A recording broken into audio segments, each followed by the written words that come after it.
Assalamualaikum warahmatullahi wabarakatuh. Perkenalkan, kami dari kelompok 5 yang beranggotakan Kurnia Rahmi, saya sendiri Novianti, Rana Salsabella, dan Virial Aulia. Pada kesempatan kali ini, kami akan mempresentasikan infografis kami yang berjudul Sudahkah Upah Minimum Menyejahterakan Rakyat?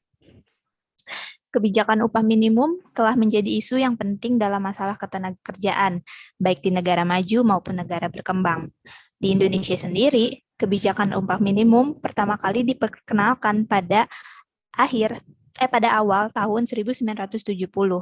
Namun, implementasi dari kebijakan upah minimum pada saat itu belum efektif.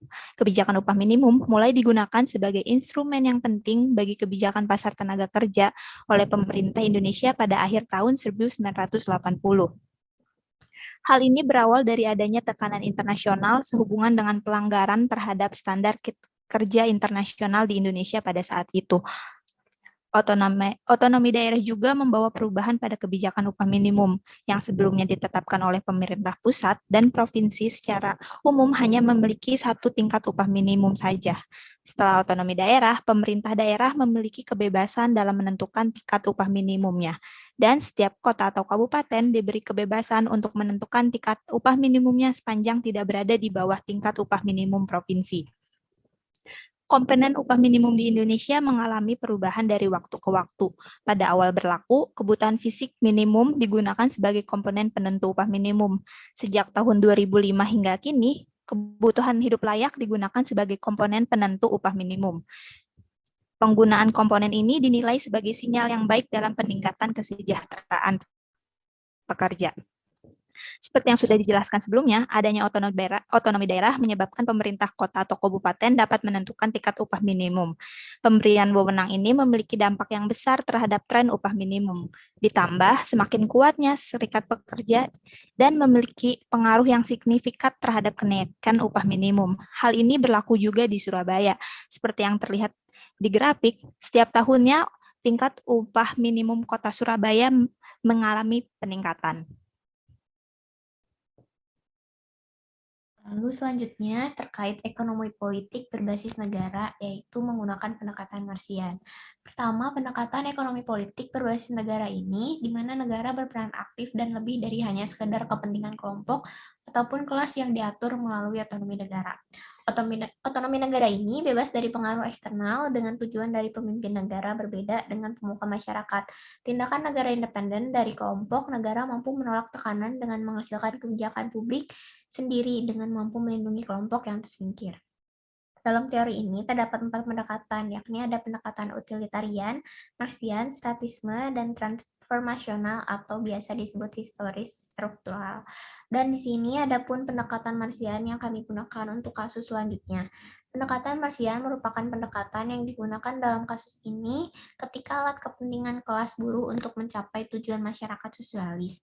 Karenanya, negara dalam kondisi yang demokratis di mana kelas kapitalis berupaya mencapai kepentingan realnya diri sendiri, sehingga negara perlu otonomi relatif untuk membela kepentingan kelas atau buruh.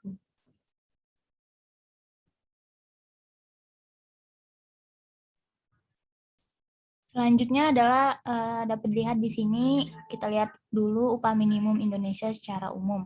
Nah, upah minimum Indonesia pada tahun 2020 mengalami kenaikan sebesar 8,51% yang didasarkan pada data inflasi nasional dan pertumbuhan ekonomi nasional tahun 2019.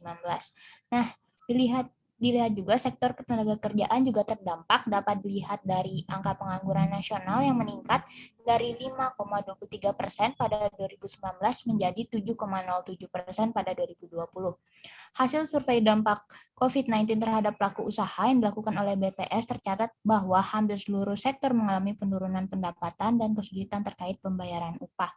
Nah, hal ini terjadi yang seperti yang dibilang tadi akibat dari COVID-19. Nah,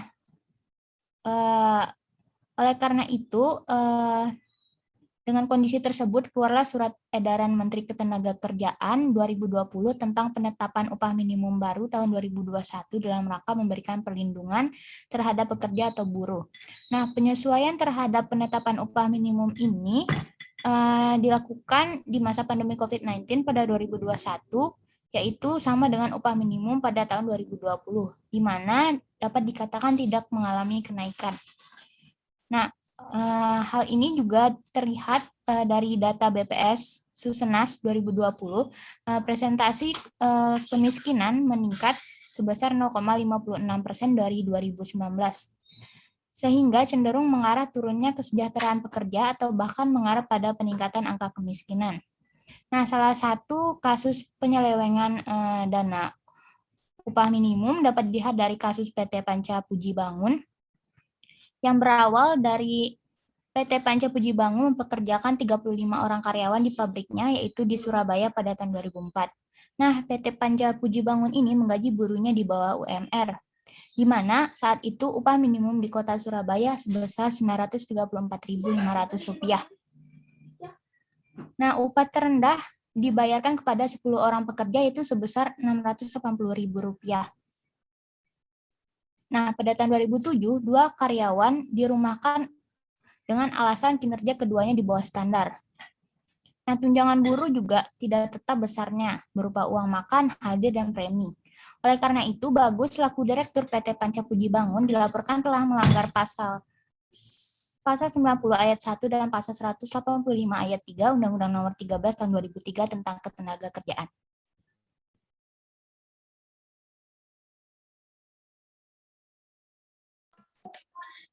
Nah, seperti yang dipaparkan sebelumnya, kasus PT Panca Puji Bangun sesuai dengan teori pendekatan Marsian, di mana karyawan PT Panca Puji Bangun sebagai kaum buruh yang mendapat ketidakadilan berupa gaji di bawah upah minimum dari kaum kapitalis, yaitu PT Panca Puji Bangun. Gaji di bawah upah minimum yang diterima oleh kaum buruh ini akan menurunkan kesejahteraan pekerja, sehingga produktivitas pekerja menurun dan meningkatkan angka kemiskinan.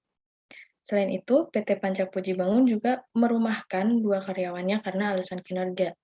Sehingga PT Panca Puji Bangun akhirnya dilaporkan karena telah melanggar pasal 90 ayat 1 dan pasal 185 ayat 3 UU Nomor 13 Tahun 2003 tentang Ketenagakerjaan.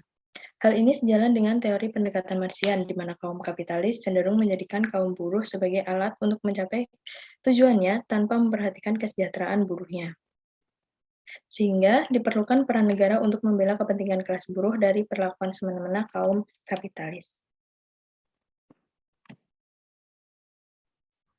Selanjutnya, adapun solusi kami sebagai selaku kelompok terkait kasus tersebut, di mana negara harus menegaskan kembali akan regulasi yang digunakan khususnya kepada upah tenaga kerja dan memberi pengawasan penuh terhadap perusahaan terkait upah tenaga kerja itu sendiri. Selain itu, penetapan kebijakan upah minimum juga perlu menyesuaikan dengan kondisi inflasi yang sebelumnya telah disebutkan oleh teman saya ketika hal ini menjadi hal penting agar kesejahteraan masyarakat dapat terjamin ke depannya. Mungkin sekian yang dapat kami sampaikan. Wassalamualaikum warahmatullahi wabarakatuh.